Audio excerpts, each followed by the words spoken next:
Audio Jungle.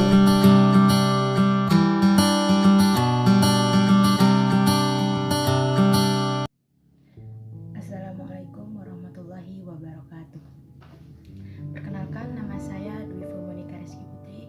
Saya dari kelas 11 AKN 2. Di sini saya akan menyampaikan atau menjelaskan hasil rangkuman saya tentang materi toleransi, rukun, dan menghindarkan diri dari tindak kekerasan. Baiklah, sebelum kita memulai penjelasan materi yang saya rangkum, sebaiknya mari kita baca basmalah terlebih dahulu. Bismillahirrahmanirrahim.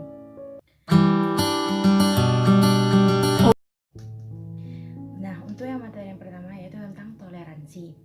Nah, toleransi merupakan awal dari sikap menerima bahwa perbedaan bukanlah suatu hal yang salah. Justru perbedaan harus dihargai dan dimengerti sebagai kekayaan. Misalnya perbedaan ras, suku, agama, adat istiadat, cara pandang, perilaku, dan pendapat. Dengan perbedaan tersebut, diharapkan manusia dapat mempunyai sikap toleransi terhadap sesama dengan segala perbedaan yang ada dan berusaha hidup dalam keadaan rukun. Nah, yang kedua yaitu menghindari diri dari tindak kekerasan. Nah, akhir-akhir ini sering terjadi tindak kekerasan yang disebabkan oleh salah pemahaman dan keyakinan yang berbeda. Karena perbedaan keyakinan dan pemahaman, banyak orang yang menghujat dan berakhir dengan kekerasan. Audio Jungle. أعوذ بالله من الشيطان الرجيم بسم الله الرحمن الرحيم ومنهم من يؤمن به ومنهم من لا يؤمن به وربك أعلم بالمفسدين وإن كذبوك فقل لي عملي ولكم عملكم أنتم بريئون مما أعمل وأنا بريء مما تعملون. Yang artinya, di antara mereka ada orang-orang yang beriman kepada Al-Quran, dan di antaranya ada pula orang-orang yang tidak beriman kepadanya. Tuhanmu lebih mengetahui tentang orang-orang yang berbuat kerusakan. Jika mereka mendustakan kamu, maka katakanlah, bagiku pekerjaanku dan bagimu pekerjaanmu. Kamu berlepas diri terhadap apa yang aku kerjakan, dan aku pun berlepas diri terhadap apa yang kamu kerjakan. أعوذ بالله من الشيطان الرجيم بسم الله الرحمن الرحيم من أجل ذلك كتبنا على بني إسرائيل أنه من قتل نفسا بغير نفس أو فساد في الأرض فكأنما قتل الناس جميعا ومن أحياها فكأنما أحيا الناس جميعا ولقد جاءتهم رسلنا بالبينات ثم إن كثيرا منهم بعد ذلك في الأرض لمسرفون.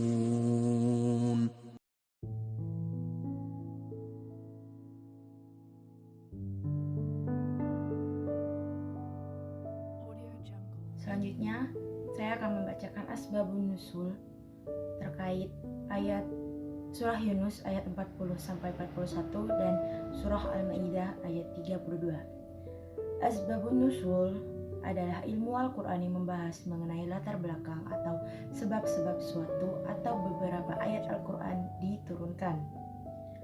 Untuk Quran Surah Yunus ayat 40-41. Tidak semua wahyu Allah Subhanahu wa ta'ala terdapat asbabun nuzul.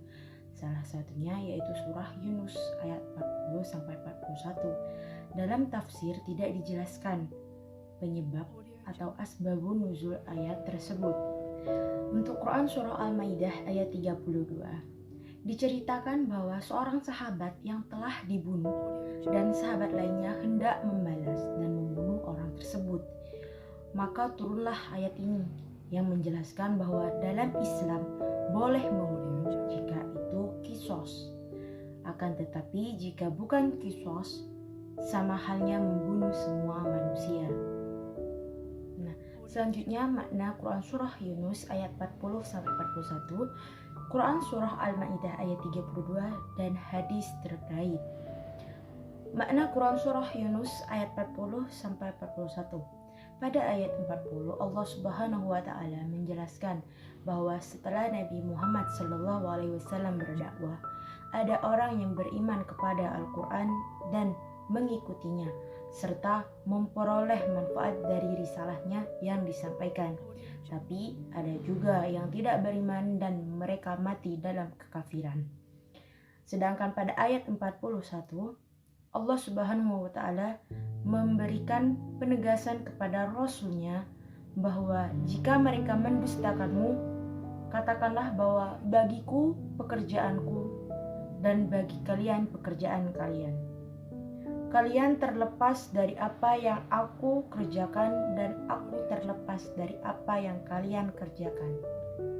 Maha adil dan tidak penuh zalim.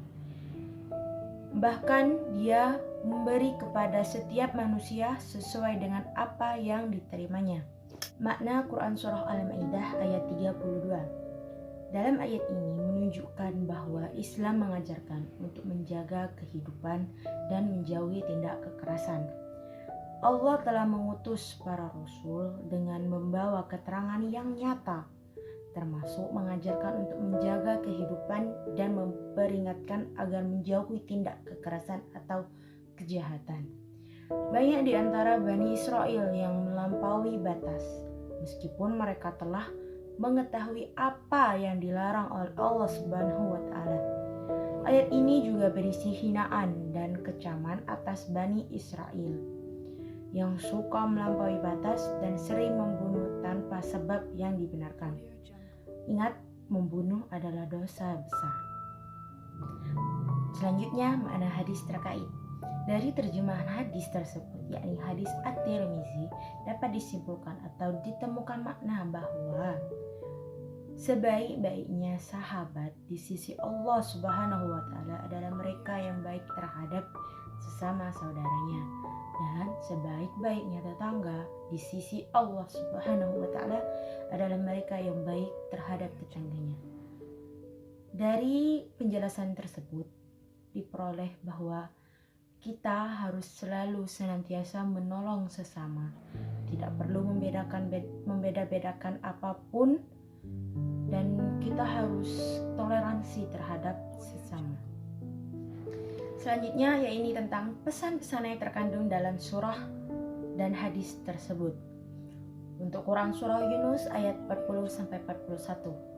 Setiap apa yang dikerjakan, baik secara terang-terangan maupun tersembunyi, baik sudah dikerjakan ataupun masih dalam bentuk niat, Allah Subhanahu wa ta'ala Maha mengetahui, terutama orang-orang yang berbuat kerusakan.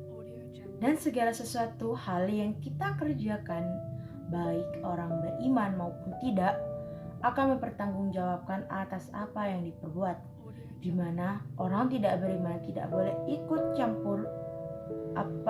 ikut campur tangan dengan urusan orang Islam atau agama Islam. Begitu juga sebaliknya.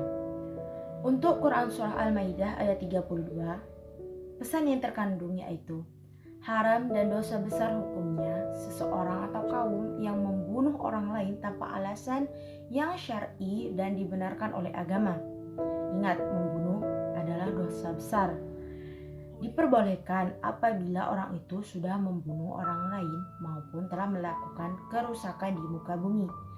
orang yang memelihara kehidupan orang lain, maka seolah-olah dia telah memelihara seluruh manusia. Ingat, jangan asal membunuh, karena membunuh adalah dosa besar. Terakhir, ada hadis terkait pesan yang dapat dipetik, yaitu bersikap toleransilah kepada sesama, baik individu dengan individu, individu dengan kelompok, maupun kelompok dengan kelompok. Maka kamu akan memperoleh amal saleh dan mendapat tempat di sisi Allah.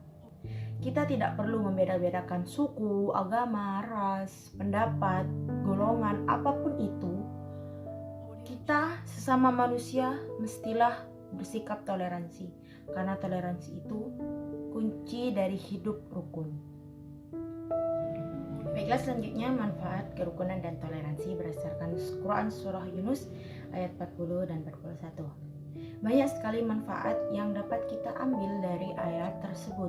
Di antaranya dapat menghindari kita dari terjadinya perpecahan. Nah, jika kita menjaga ketoleransian kita antar sesama dan rukun, tidak terjadi pertengkaran karena perbedaannya ada, maka pastilah tidak akan terjadi perpecahan. Kita akan tetap damai karena kita saling menjaga satu sama lain dan saling menghargai. Nah, yang kedua, dapat mempererat silaturahmi. Jika kita sudah rukun, pasti silaturahmi kita akan tetap terjaga, bahkan tetap erat. Dan yang ketiga, dapat memperkuat iman. Jika kita sudah toleransi, sudah saling menjaga, dan juga semua agama mengajarkan yang baik-baik dan terutamanya memperkuat iman. Yang keempat, melatih diri untuk menghargai atau bertoleransi. Sudah pasti, jika kita sudah bertoleransi kepada sesama, berarti kita sudah menghargai atau saling menghargai perbedaan-perbedaan yang ada. Nah, yang terakhir, hidup menjadi lebih aman dan damai. Jika kita sudah rukun dengan sesama, maka hidup kita akan lebih damai karena tidak ada masalah yang terjadi karena adanya perbedaan yang ada. Maka tetaplah menjaga toleransi antar sesama dan hidup rukun. Jauhkan perbedaan-perbedaan yang ada, karena perbedaan-perbedaan itu tidak selamanya membawa sisi negatif. Perbedaan-perbedaan itu merupakan kekayaan yang Allah Subhanahu wa Ta'ala ciptakan untuk memberi warna dalam kehidupan kita. Berikutnya tentang keterkaitan antara kerukunan dan toleransi dengan menghindari tindak kekerasan. Wah, kalau bahas tentang keterkaitan, pasti bawaannya tentang hubungan. Nah, hubungan ini sudah jelas jika kita bersikap toleransi sesuai atau seperti dalam Quran Surah Yunus ayat 40 dan 41, maka hidup kita akan damai, rukun, tidak terjadi masalah, tidak memiliki musuh, aman damai insya Allah atas izin Allah. Dan hubungan dengan sesama manusia akan rukun pasti, serta kita akan terhindar dari tindak kekerasan. Kalau kita sudah bertoleransi, sudah saling menghargai antara sesama, hidup rukun, damai, tanpa ada masalah dan juga tanpa membeda-bedakan, insya Allah kita akan terhindar dari tindak kekerasan karena kita tidak punya masalah dengan mereka dan mereka juga tidak punya masalah dengan kita. Jadi insya Allah tidak akan ada tindak kekerasan apalagi membunuh. Nah, jika sikap toleransi sudah kita tanamkan sejak dini pada diri kita, pada diri orang lain, maka insya Allah kita akan terhindar dari tindak kekerasan, permusuhan, perpecahan, apapun itu yang membawa dampak buruk untuk kehidupan manusia. Jadi keterkaitannya pastilah terkait, karena jika kita toleransi maka hidup kita akan rukun dan pasti terhindar dari tindak kekerasan. Dan untuk itu jangan lupa untuk bertoleransi kepada sesama, tidak boleh membeda-bedakan dan harus saling menghargai. Nah, untuk terakhir, ya ini tentang kesimpulan dari semua materi yang sudah saya sampaikan tadi ya. Kesimpulannya tidak banyak karena saya hanya mengambil intinya berdasarkan Quran surah Yunus ayat 40-41, Quran surah Al-Maidah ayat 32 dan hadis terkait, diperoleh kesimpulan bahwa kita sebagai manusia, khususnya umat muslim atau umat yang beriman, hendaklah senantiasa bersikap toleransi dan menjaga kerukunan antar sesama. Apabila kita melakukan dua hal tersebut, maka kita akan terhindar dari tindak kekerasan. Dari ayat dan hadis yang tertera itu, bahwa orang yang melakukan tindak kekerasan, terutama membunuh, maka Allah Subhanahu wa Ta'ala sangat membencinya. Namun jika kita menjaga kehidupan manusia, maka berkahlah hidup kita. Jadi, ayo tanamkan sikap toleransi itu dalam diri kita, dalam diri kalian. Dan janganlah selalu mungkit-mungkit perbedaan yang ada, karena perbedaan itu merupakan anugerah yang Allah berikan agar hidup kita menjadi lebih berwarna. Jadi kita lebih tahu apa yang berbeda, tapi jangan sampai perbedaan itu menyebabkan perpecahan. Usahakan buatlah perbedaan itu menjadi indah. Jangan mentang-mentang kita berbeda jadi kita tidak sama. Tidak, kita tetap manusia sama, tetap sama kedudukannya di depan Allah Subhanahu wa Ta'ala. Meskipun perbedaan-perbedaan entah itu fisik, entah itu keadaan ekonomi kita atau apapun itu, kita tetap sama. Kita tetap manusia, tetap makhluk ciptaan Allah Subhanahu wa Ta'ala. Jadi bersikaplah toleransi agar hidup kita rukun dan terhindar dari kekerasan. Insya Allah kita akan di dalam jalan Allah Subhanahu wa Ta'ala yang telah diridhoinya. Baiklah, itu adalah penyampaian atau penjelasan saya mengenai materi tentang toleransi, kerukunan, dan menghindarkan diri dari tindak kekerasan. Apabila ada salah kata atau ucapan, saya mohon maaf. Karena saya juga manusia, saya tidak luput dari kesalahan. Manusia adalah gudangnya kesalahan, jadi saya mohon maaf. Dan saya sampaikan lagi, saya tekankan lagi, bersikaplah toleransi, tanamkan dalam diri kalian, dan saling hargailah perbedaan, karena perbedaan itu adalah warna dalam kehidupan. Insya Allah kita akan terhindar dari kekerasan. Baiklah, hanya itu yang dapat saya sampaikan. Wabillahi taufiq wal hidayah, waridha wal inayah. Wassalamualaikum warahmatullahi wabarakatuh.